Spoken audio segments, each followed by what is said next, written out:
we've had tons of communication come out over the last 6 to 8 weeks, so we thought it was probably better just to get together, present information as things have become more solidified, and as we've started to receive feedback from our faculty about how things are going within the classroom as well as our students.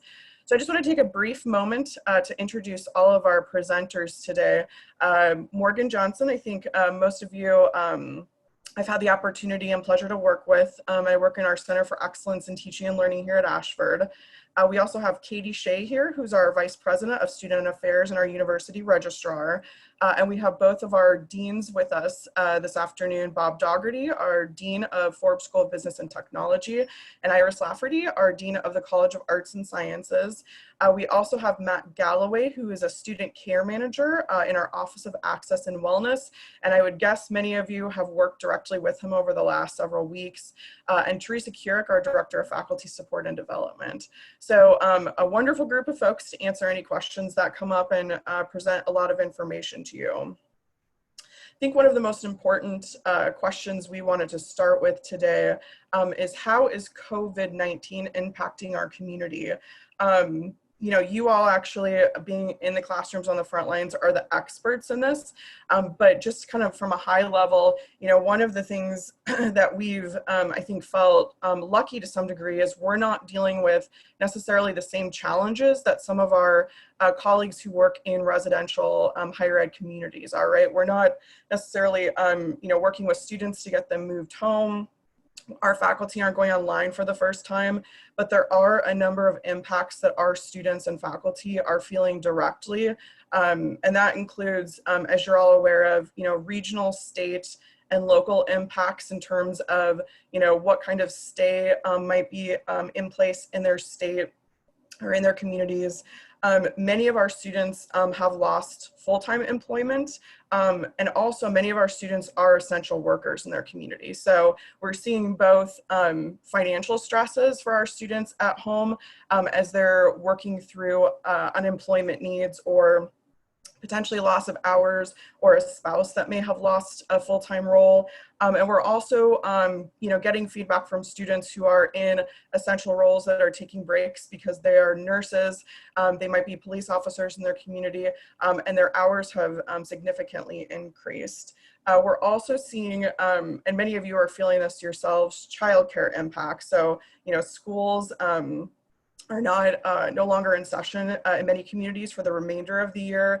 Many folks don't have childcare like they did previously, and so parents are going to school as they're caring for children and also teaching.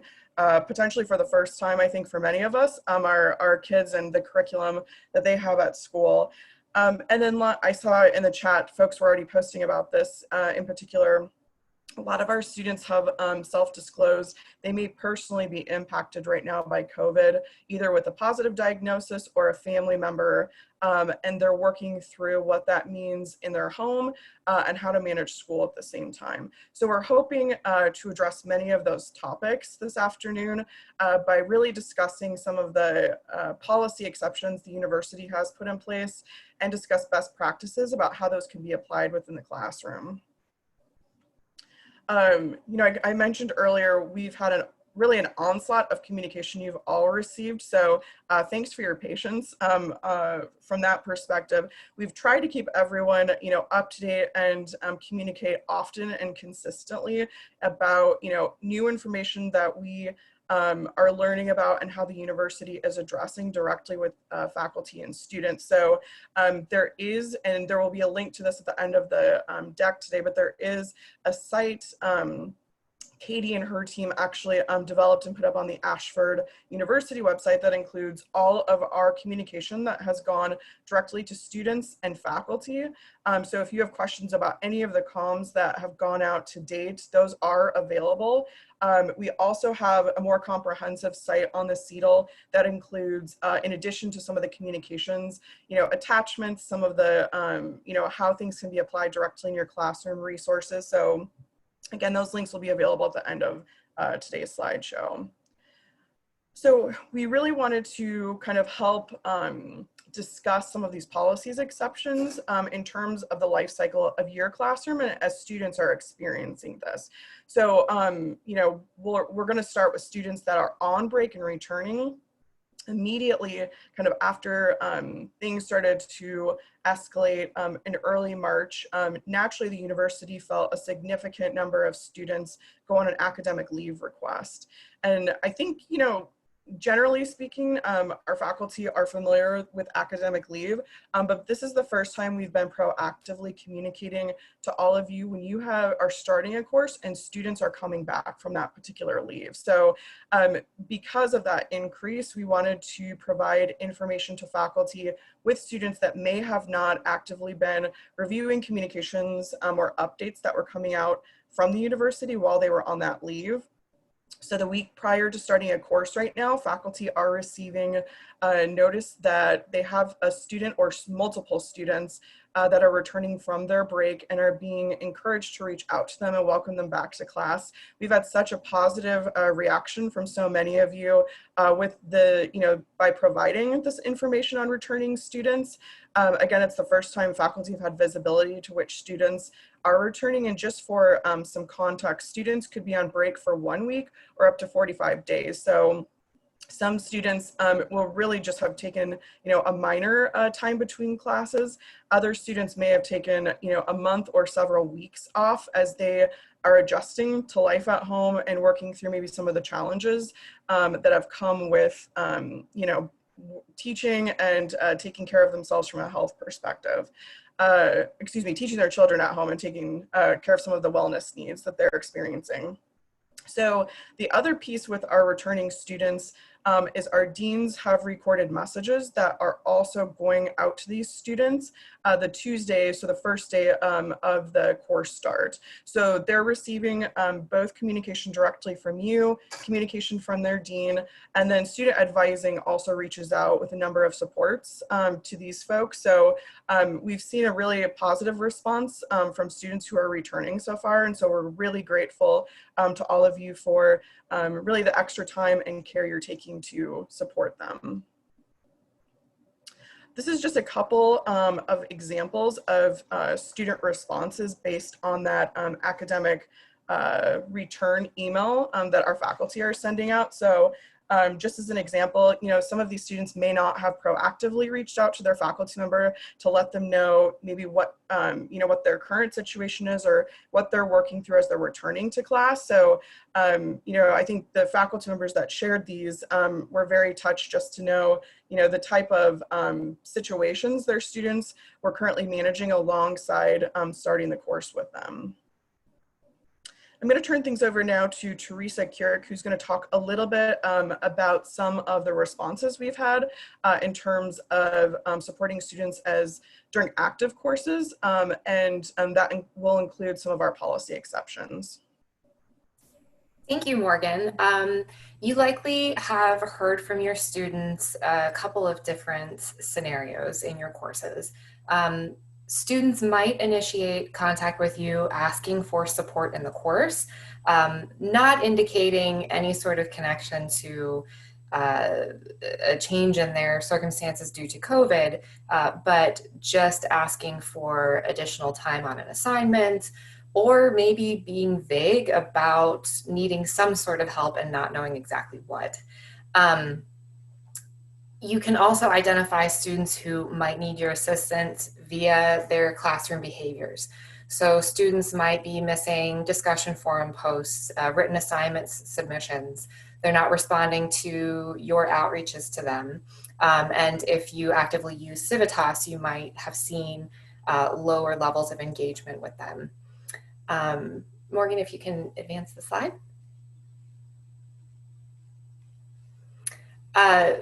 To help you respond to these different types of student outreach, Ashford has made some internal policy exceptions that offer students additional flexibility to give them the resources that they need to continue with their education successfully. And for this slide, I will ask Katie to weigh in with more specific details. But what is critical to know is that two very important policies, despite these exceptions, are not changing. And that is the attendance policy for students and the final grade deadlines that faculty must meet at the end of a course. At this point, I'll turn it over to Katie for some more details.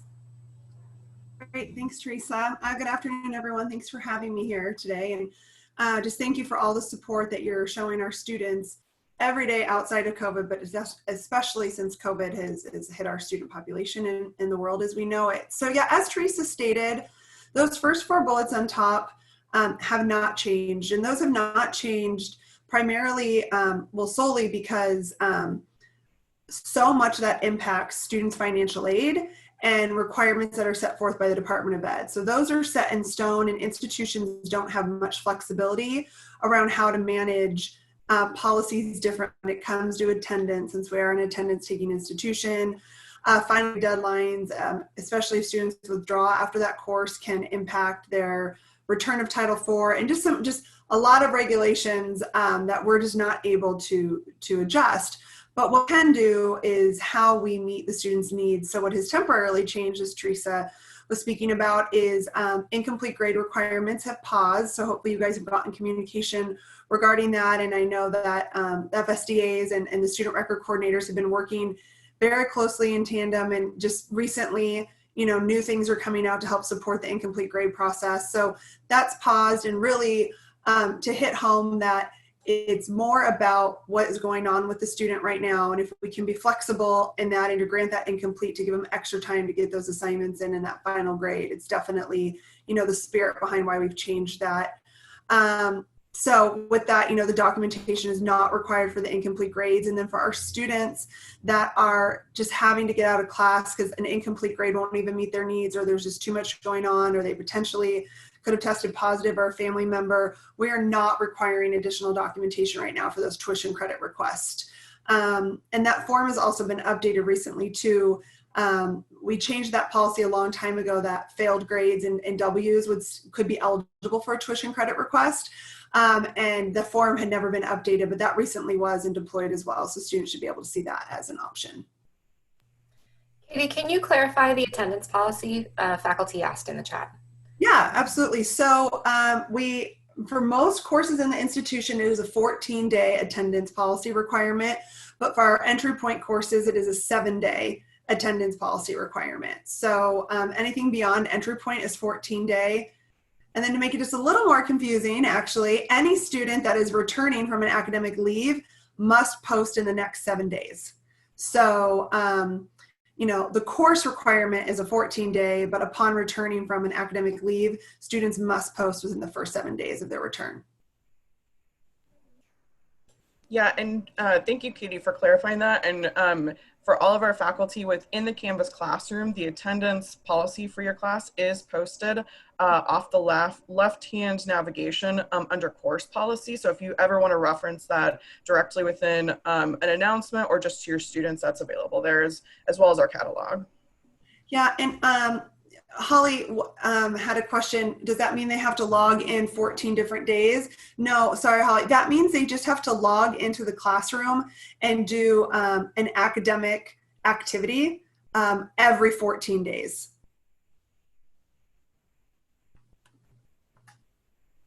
Does that make sense? And then just to clarify again, yeah, so if a student ends a course and they're heading into their next course, and it's not, obviously it wouldn't be an entry point. They post within the first 14 days, they would post positive attendance and would not be dropped from that course or the institution for not doing that. Thanks for that clarification, Katie. Yeah. Some great questions coming in. So, and I think some of the upcoming slides will address some of these. So we can kind of pause throughout those, folks have additional questions. Teresa, I know you wanted to talk a little bit about the incompletes. Yeah. Go ahead, Katie. Well, I was going to say, Erin Wilton and her team have been working closely, and I'll just say some clarifications on the incomplete grade process too, and hopefully I'm not jumping ahead. If it's in the slides further, we can just reiterate it, or maybe Teresa was going to say some of this. But I think what I want to reiterate is that faculty should be working with the student from the time they submit a request for an incomplete grade, and not wait for the processing email that they're getting from the student records coordinators for approval. If the faculty member approves it, a student records coordinator is not going to come back and say no. So begin working with that student as soon as you can.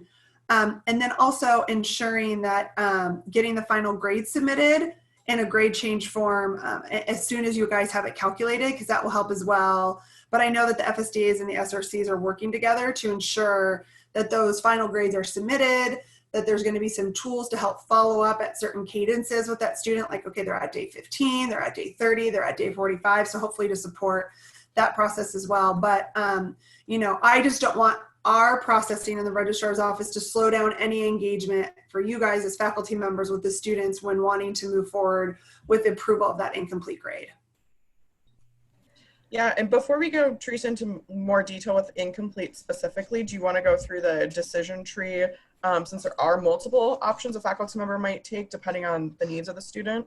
Yes, that would be great if you can move to the next slide. And I think that will address a couple of the questions that I saw pop up in the chat about how to assess whether it's better to work with a student within the course or request an incomplete versus suggesting that a student consider taking a break and working with their advisor to determine the next best steps. As Katie and I were mentioning before, one of the most critical policies that cannot be accepted at this point is the student attendance policy. And so at the end of the day, that is the focal point in your assessment of how best to work with a student. So as you are communicating with your student who has reached out to you for assistance, it's important to clarify with them whether or not the situation that they're encountering right now is impeding their ability to regularly post attendance activity in the classroom. If they indicate that they will be able to post attendance, but simply are expecting that they'll need some extra time, they're afraid they won't be able to meet certain assignment deadlines, and they believe that they will be able to finish the work before the grading week of the course ends, then your best bet is to work with the student to determine better assignment deadlines or more flexible assignment deadlines for them within the course. Again, the key is that they can post attendance and they believe that they'll be able to finish the work before the course ends, before the final grade is due, because those relate to those two policies that cannot be changed. If that all is going to work out for the student and you've determined that through your communication, you can follow that path of flexibility. If your student believes that they will continue to be able to post attendance, but they're going to need additional time after the course ends to finish their work, that's when, as Katie mentioned, you can immediately start working with the student on the incomplete process. So again, as always, faculty will submit the incomplete request on behalf of the student, but because these policies are accepted, do not need to wait for official approval from student records to begin working with the student as though the incomplete has already been approved. We ask that you remember when you submit an incomplete request for a student that you copy your faculty support contact on that communication, because that will allow us to follow up with you more easily and support you throughout that process. If you talk with your student through their situation and they share with you that they really don't think they're going to be able to meet the attendance requirements, this is when it's critical for you to connect them with their academic advisor, both suggesting that they reach out to their advisor directly and also connecting them via Civitas will be a really useful tool. The reason for this is that the advisor will be able to give more pertinent detail about the best next steps in terms of taking a break, tuition credit requests, and things of that nature. Mm-hmm. Is there anything, Morgan, Katie, that you would like to add to this decision tree? There are some questions coming in. I think we'll get to some of these answers, but there are just a few I wanted to address. So I think Gail had brought up, will a student lose access to their classroom if an incomplete is not submitted? Unless they're being removed from the course automatically for attendance issues, students do have access to their classrooms for 90 days after a course ends. So we would absolutely encourage you to have an incomplete on file by the day that final grades are due to ensure that there is no negative impacts to them in other ways. That being said, they will still have access to their classroom as long as they are actively in attendance. So Gail, I hope that helps with that piece. And then I think there was another question that came in that we don't directly address in upcoming slides, but I did want to just bring this one up. So the question was from a lead faculty member around, can incomplete denials be overridden if there is not agreement really with how an associate faculty member has managed a situation with a student? As lead faculty, absolutely, that's completely up to your discretion. And there are situations where we've received maybe communication from an advisor directly or from Access and Wellness asking, the college to further review a request by a student. So those naturally are being handled on a, one-on-one basis. As things have evolved too, we also understand that some of our associate faculty members don't have time to read all of the emails that they're getting. And so any support that you can provide as a lead faculty member in that situation is very helpful. Ultimately, you do have the ability to determine, if an incomplete should be overridden. And I'll just stop there because I think some of these other questions are addressed in the next slide. Morgan, if I can, there is just one question that got asked into the Q&A area that I'm not sure we're going to address later. So I'll just put it here. And it was really the difference or the benefits between an incomplete grade and doing a grade change. So just to clarify, think of an incomplete grade as like a placeholder. So students don't have any Title IV implications or satisfactory academic progress gets ran, right? It's a placeholder to sit while you are determining really what that grade should be for that student because you've decided and answered yes to all these questions that Teresa was hitting on. A grade change is you weren't giving any flexibility. The student has a grade now and you've decided, or there may be a reason why we want to revisit that grade and change it. So I just wanted to make that clarification between the two and hopefully that helps. Thanks, Katie. That's a really good point. And Teresa, do we discuss grade changes in any of the upcoming slides? Okay. That's probably one of the most popular questions we've been receiving from faculty is, can I just be flexible with my student on the side and then essentially just change their grade? But to Katie's point, if that placeholder doesn't exist, there could be potential implications for the student, especially if like a D or F grade is submitted for them, especially students that have specific type of tuition that they're receiving potentially from, let's say, like the Air Force, from their employer. Those are all reported back to external entities. And so that's why the incomplete is so important. Or if that F or D is putting them at a point where they're about to get dismissed for satisfactory academic progress, that's going to be a bad experience for the student because that will run faster than you're able to potentially do that grade change and manage that through the student. Where if you have an incomplete grade, we won't run any of those processes on that student record.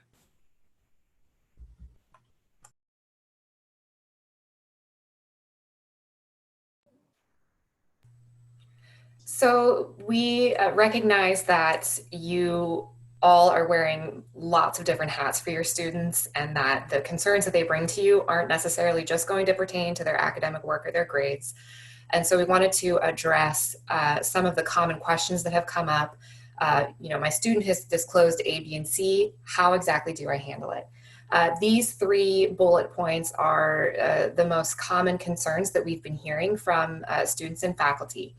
For example, your student discloses to you an immediate health emergency.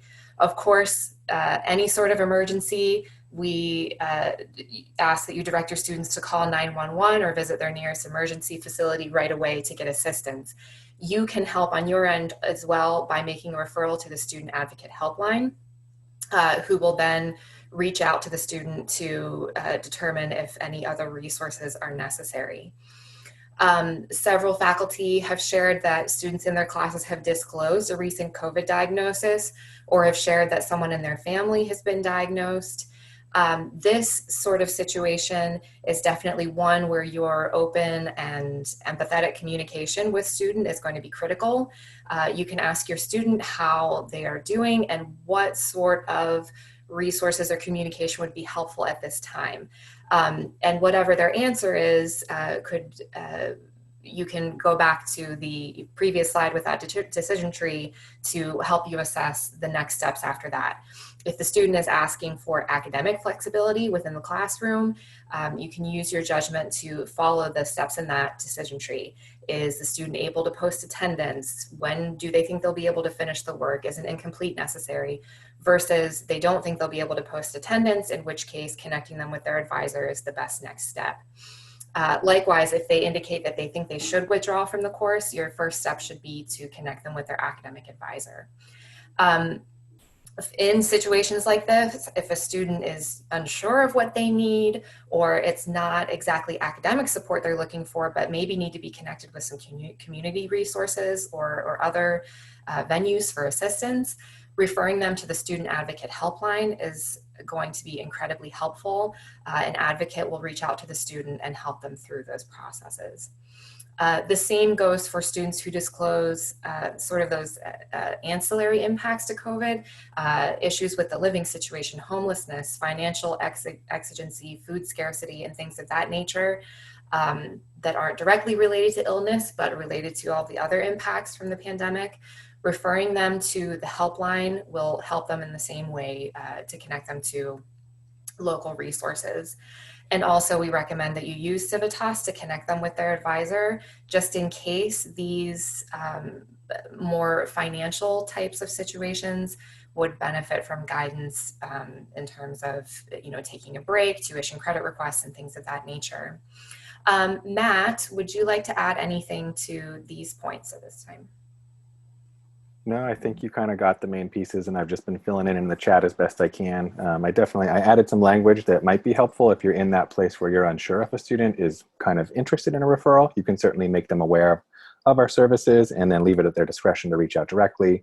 And then to Teresa's point, if it is at that emergency level or you're hearing the higher level of need, certainly we ask that you make the referral on their behalf, let that student know someone will be reaching out, and we'll connect with them and try and offer additional support. A big thanks and kudos to Matt and the entire Access and Wellness team. We know that they've seen naturally an increase in student outreach and have been, working around the clock to make sure students are feeling supported and receiving really timely assistance within their communities.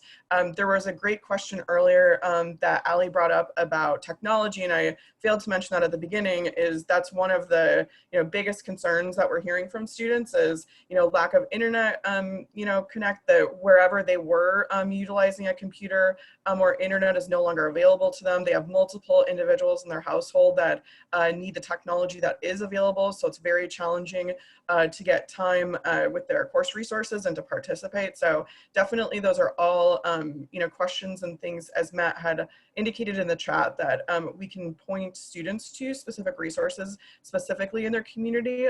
So thanks, Matt and team, for doing that for all of our students. There is a piece I do want to address in this that we did not necessarily call it on a slide, but one of our faculty members a few days ago, had shared that one of his students had disclosed they tested positive. And, the first question he asked is, what should I not say, right? Like, so we can provide all these resources to faculty in some specific templates, but he really wanted to make sure like he wasn't, doing anything that was inappropriate or that would not be viewed as supportive by the student.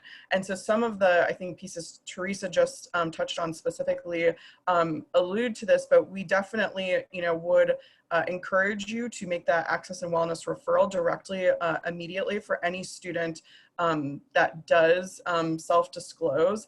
Do not ask for documentation. That's definitely something that, the Access and Wellness team or the student advising team, depending on the need, will work with the student directly on.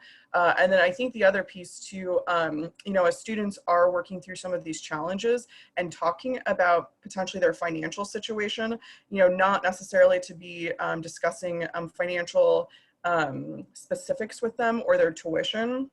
You know, Teresa just indicated that a referral to a student advisor is absolutely 100% appropriate in all of those situations. If a student wants to discuss a tuition credit request with an advisor, that is great, but definitely leave that conversation between the student and advisor. So those are just some of the, I think, tips we were, you know, hoping to provide so that you feel comfortable, and also handing that baton over to someone who is trained to work directly with a student in some of these situations. Sorry, Teresa, I'll hand it back over to you. No worries. You can move to the next slide. I think it covers some of the language to avoid, like Morgan was just saying. None of these processes are requiring documentation from students, and so, you know, it's unnecessary to request any sort of medical documentation. Likewise, avoid commentary on students' financial aid status. Rather, if they're indicating some sort of concern in that vein, connect them with the appropriate helpline resources and their student advisor to advise them most appropriately.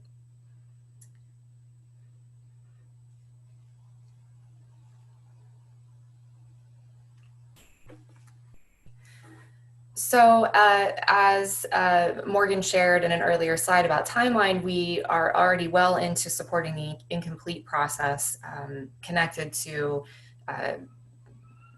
COVID. We have seen incomplete requests increase naturally due to the impacts on students. Standard incomplete requests give students 30 days after the end of a course to complete their work. We also have communicated with academic advising that they are encouraged to keep the lines of communication open with you directly to help in situations where students might be having trouble connecting with you either via email or through the course. Sometimes it's easier for them to contact their academic advisors. And so if you can get the necessary information about the student's situation and their needs in the course directly from the advisor, whatever we can do for students to help them out will be very much appreciated. We've covered the policy exception for incompletes. No documentation is being required. All of the standard requirements to grant an incomplete are being waived at this point in time. If you have any questions though about how this process is working or a specific student situation that you're unsure about, you can of course contact your faculty support consultant or coach to talk through the situation and determine the next best steps. The faculty support and development team is working with student records to ramp up efforts to help you through the incompletes process. We completely understand that when a course ends and you're beginning a new course, it's difficult to keep track of outstanding assignments, grading, etc., that is lingering because of incompletes.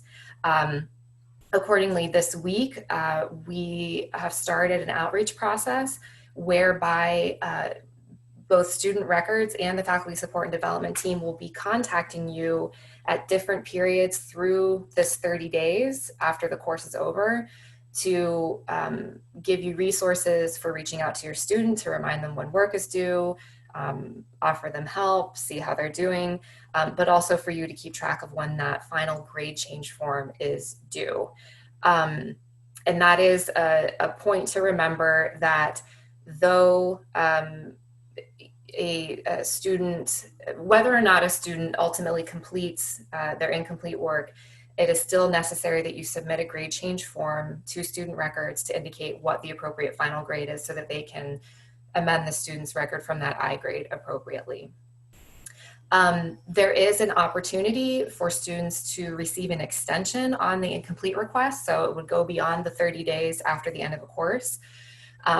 The institution is also being flexible with that. So if you run into a situation like that, please just send those requests to student records. You also can loop in your faculty support and development contact for support there. And we will continue with that follow-up process through whatever time frame of extension has been granted to you. Thanks, Teresa. We had a couple of questions in the chat. Kelly brought up grade change. So Kelly, it might be helpful to understand a little bit more about this one. We, in terms of incomplete we are allowing advisors to reach out directly on behalf of the student to the faculty member if an incomplete has been requested. So we are asking those all formally to come from the faculty member in terms of being submitted to student records. However, you might not receive it directly from the student depending on challenges that they're going through. We've not seen many of those, but in a few instances, students just are not able to contact their faculty members directly.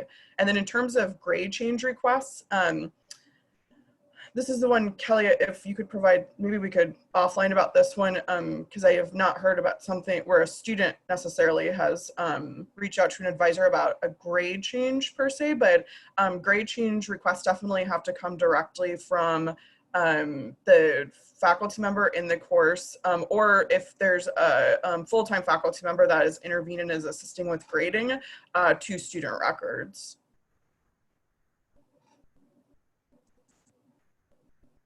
And another question that came up a couple times, I think related to this conversation from William and Matt and a few others, is around, when is it just too much work for a student to really complete within the time of the course? And when should there be that conversation about, should they progress in the course, or should they talk to their advisor about potentially changing start dates and dropping? And that's absolutely, a great question. We would encourage you, to be supportive and flexible with the student, but always loop in the advisor if you do have concerns about that. There are situations, obviously, where students are self-disclosing early on in the course that they're dealing with challenges, similar to some of the examples we showed earlier. However, kind of Matt said it best when we were meeting early on about some of those very specific student situations, is that, the student may just want someone to vent to and to share, some concerns with. It's been potentially isolated. They've been potentially isolated, and it's been a challenging time for them. So they aren't necessarily disclosing some of these challenges because they want to drop the course, more so just want to make you aware as a faculty member. But again, please refer the student to the student advisor if you have concerns about a student being able to successfully complete a course.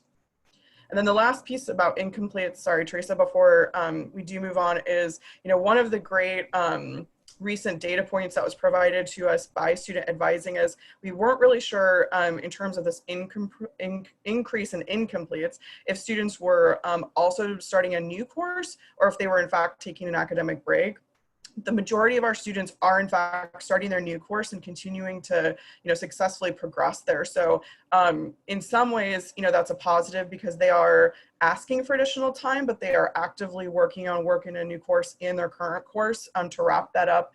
On the other hand, as you know, right, that's a lot to take on. So they're managing through this, but definitely your support is so critical and the flexibility is so critical in making this work for them so that they stay on track. Teresa, I saw you mute too, so. Oh yes, no, it's okay. I was just going to weigh on a few other questions that I saw come through. One was just asking for clarification. If a student has indicated that they need extra time and the student and the instructor have worked out that an incomplete is the best process, but the student cannot submit the incomplete request, yes, please submit the incomplete request to student records on behalf of the student. The other question was about requesting extensions for incompletes. Those requests go to student records, and you also can loop in your faculty support and development contact. They will be happy to support you on that if you're concerned about where the request should go or responsiveness and things like that. And for student records for that extension specifically, it's the email address that's up on the screen right now. So it's grade.change@ashford.edu for that extension one. Thank you.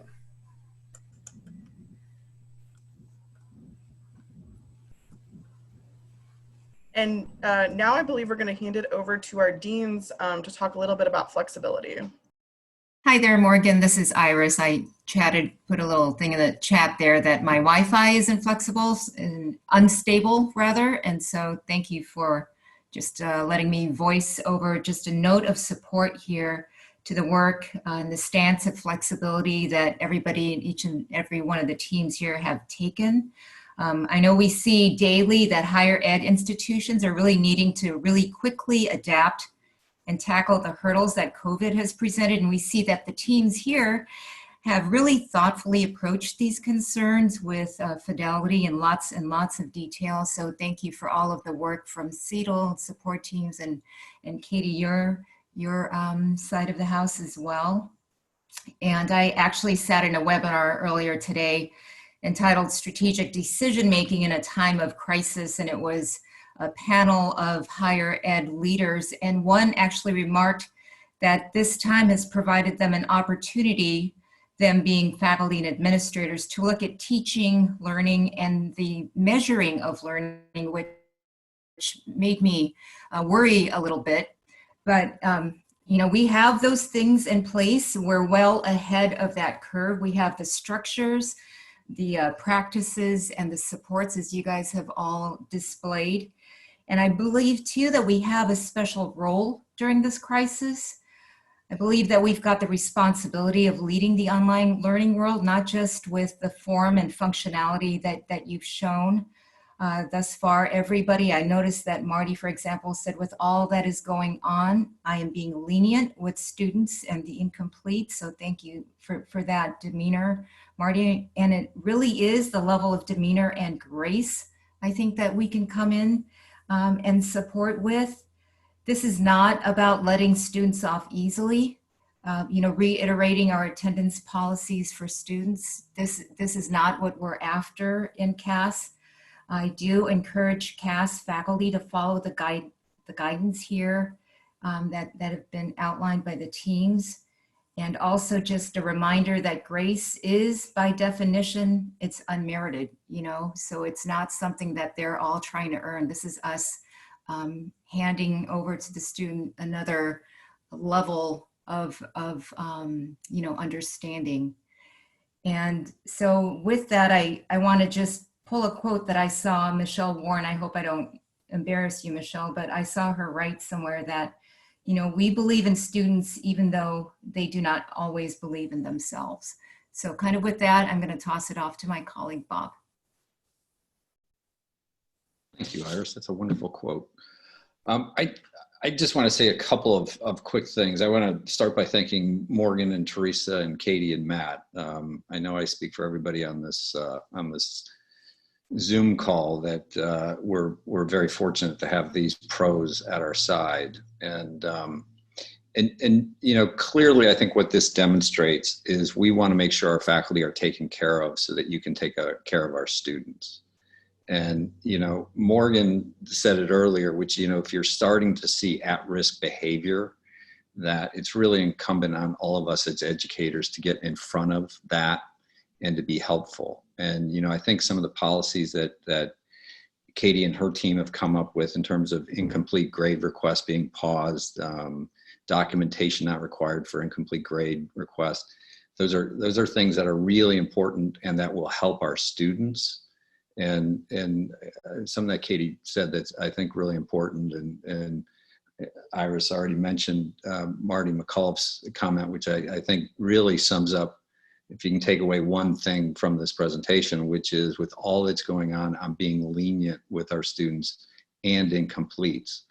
And it's important that an incomplete is really just a placeholder for the student, so that there's all sorts of things that can go wrong if we as teachers don't put that marker down. So, so yeah, I don't really have much else to add. You know, it's incumbent on us to put this cocoon of love and compassion and kindness around all of our students, and frankly, all of our teachers and each other. And so if you're feeling something that might be impacting your ability to operate at the highest level in the classroom, please raise your hand and bring it forward. You know, we will all get through this together, and the strength of the Ashford community, which has just been beautiful to see over the last 2 months, I think is only going to get stronger. So thank you for all you do. Thank you so much, Bob and Iris, for that. To Bob's last point, there are some very specific support contacts for you on the screen here if you do feel personally impacted, or I know for some of our full-time faculty members, you may have had associate faculty members reach out to you. We just received one earlier today, that was in regards to a leave of absence. We do have a leave of absence process for our associate faculty members and are being as flexible with them as they need in terms of upcoming course schedules, as well as in-classroom deadlines and support. Teresa, did you want to add any more on that piece? No, just to thank Iris and Bob, and to note that Bob's comments about our objective of supporting you as much as possible so that you in turn can support students really is the key. I know that this entire webinar has very much focused on student support, but that last slide is critical. We are here to work through concerns that you have, and on that note, communication is key. So please keep your faculty support contact updated about concerns you have about your courses. Please keep your faculty scheduler updated about concerns you have with your schedule. And we will work together with leadership in your college to determine the appropriate steps to work through these issues. One of the last notes that we wanted to make is just to share additional feedback, the fruits of all of your efforts, because they are very impactful, and it's hard to put that in context. So these examples just do that for us. So we'll pause for a moment so you can look through them. And then I think Morgan's going to share some final resources before we can do some more Q&A and wrap up.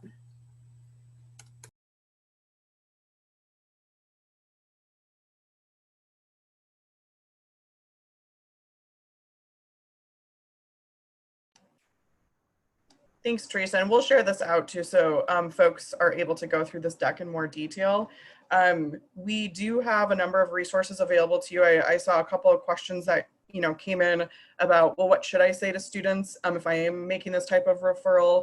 How should I handle this type of communication? So there are several templates and resources. Many of them are brand new that are uploaded to the faculty area of the CETL that addresses COVID. Again, we do have an Ashford site that provides all of the communications we've sent out to students. If you want to read those specifically and understand the type of support and information students are being provided. Additionally, Katie, Matt, and team have the Ashford Hub website. If you have not checked it out, I highly encourage you to do so. There's a lot of great wellness resources on that site, and I believe there's a wave of new content being published that's specific to wellness during a time of COVID that will be coming up in the next couple of weeks. So please refer students to that. We've said it multiple times, but definitely feel free to reach out to your CETL contacts, your college contacts. We are here to support you. And thank you guys so much for being here today and just for all the support you're providing to our students. We could not be doing this without all of you. So we'll take additional questions and use the rest of our time to address any needs you guys might have. Teresa, I don't know if there were other questions that came up that you saw. I think we were pretty much caught up with chat unless there's anything new. Great, well, feel free to reach out if any questions do come up, and we will send out this PowerPoint and a recording of today's session. So thanks everyone, happy Tuesday. Thank you, take care.